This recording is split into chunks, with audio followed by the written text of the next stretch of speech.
Hi everybody and welcome back to the Going For It Sim Studio.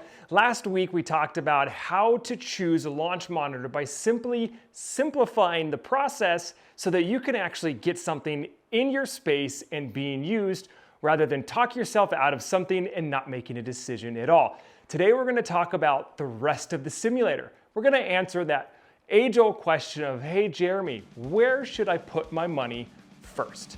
Let's get straight into it. All right, now that we have our launch monitor selected, we know where the rest of our budget stands. And what we're trying to do here is simplify the process enough so that we actually pull the trigger on a simulator so that we don't go yet another off season not getting the practice that we need. So where do we take that budget and fill it in with the rest of the stuff that we need? Where can we put our money towards a premium product, and what products can we cut some corners on to save on a little bit of cost? So that's really going to kind of boil down to what type of simulator you're looking for. And I know that sounds silly, but it's pretty important, and one aspect to remember is that a lot of stuff can be upgraded. So don't feel like you need to have that perfect simulator build right out the gate. So I'm going to go through the room and we're going to talk about stuff, and I'm going to give you my opinion on where I think you could cut some costs and where I think you need to make sure that you're spending a little bit more money on a premium product. So to start out with, we're going to talk about the projector. We're going to talk about the computer. Now, whatever software comes with the launch monitor that you chose is going to be a deciding factor as far as what your minimum requirements are on the computer. If you are after a 4K immersive experience, you cannot cut costs on your computer or your projector. You will not get the end product that you're looking for, and then all you end up doing is kind of hitting that middle of the road where you've spent a lot of extra money and it's not going to show the quality product on the screen. If you just need to make sure you have something built up that is going to get you playing golf and you don't necessarily care about the best graphics in the world, because I'll tell you what, you're still going to get a fantastic simulator experience. Look at the minimum requirements you need. It's most always going to be Windows-based, not Mac-based, so keep that in mind. And make sure you get a computer that meets those minimum requirements. And on the projector, find something that fits the bill. It doesn't have to be a $2,000 projector. You can spend less than $1,000 and have a great projected image. Just have to double check that it's going to fit the space that you're building in. Short throw versus your standard projector, for example. Really what you get when you spend a lot more money on a projector is you get a lot of different type of keystone adjustments, and you're going to get you can kind of kick it off to the side. It could be short throw, laser, and yeah, you're going to get all kinds of fun features, but it's stuff that you may not necessarily need. I would not spend a bunch of money on a projector if you're not after the most immersive 4K experience that you can get in a golf simulator. In fact, BenQ makes phenomenal golf simulator specific projectors that are very well priced. Same thing with the computer. Don't go crazy on your computer if you don't have to. You could save some money there. Again, unless you're going for that 4K immersive experience, you don't have the choice. Now, when it comes to the enclosure and the screen, that's kind of a 50-50, right? What type of enclosure are you looking for? If you're simply just looking for a pop-up enclosure that you're going to build in a garage, take down when you need to, then there's a few different things you could do to save some costs. You could build your own. It's just pipe and some fittings that you can find online, and then you just put some canvas over that. You could even just build a frame for your screen and hang some curtains. There's all kinds of options you can do there, and that's going to really kind of be a deciding factor on what you're looking for out of the look of your simulator, and that's a whole different conversation. So the enclosure itself, I think there's room. There's room for you to probably save a little bit of money depending on how technical your DIY skills are. Now, here's a tough one, the impact screen. This is where it gets tough. Now, if you're looking to build a simulator now and upgrade down the road to a 4K setup, well, you're gonna have to make sure that the size of your enclosure and screen are the aspect ratio that 4K can handle. If you build a square, it's not going to work. And then you're just going to run into trouble down the road. So you want to make sure you think ahead there. But when it comes to the screen itself, I personally believe you need to spend some money here. Make sure that you invest in a premium product because there's just a lot of down the line effects that it has. Your impact screen is taking all of the force of that ball constantly. If you get a cheaper screen, it's going to scuff easier. It's not going to have a nice tightness to it. The image quality is going to be terrible whether you're using a lower end projector or a higher end projector. It's not going to look that great just sitting here, and it's not going to last that long. I mean, that's kind of the fact of it, you know. So if you look at those more premium screen types, it's probably worth spending a couple extra $100 and getting a screen that you know is going to last a really long time.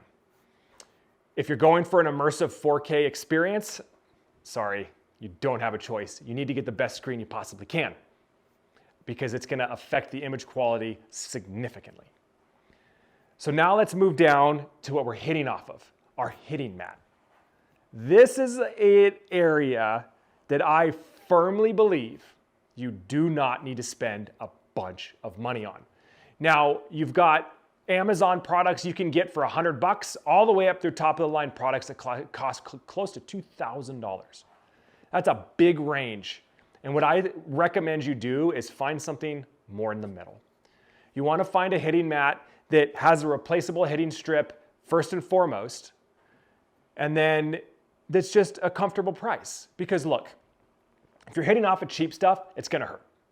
It's not going to help your wrists very well, especially if you're playing all the time. So I would definitely not recommend that. But all these brands that claim to have fairway-like feel, it just does not exist. Look, I don't know I just don't believe it. A mat's a mat. They're getting close, sure. It's not as hard on your wrists anymore, but spending an absurd amount of money on something that's still a synthetic product that may not even have a replaceable hitting strip, you end up spending money that you wish you hadn't spent, and that's what we're trying to avoid here. If you start out with the middle of the road hitting mat and you think, gosh, I bet you I can, or maybe you try a premium one and you're like, oh, this is totally worth the money, then go spend the money and upgrade. It's not a problem.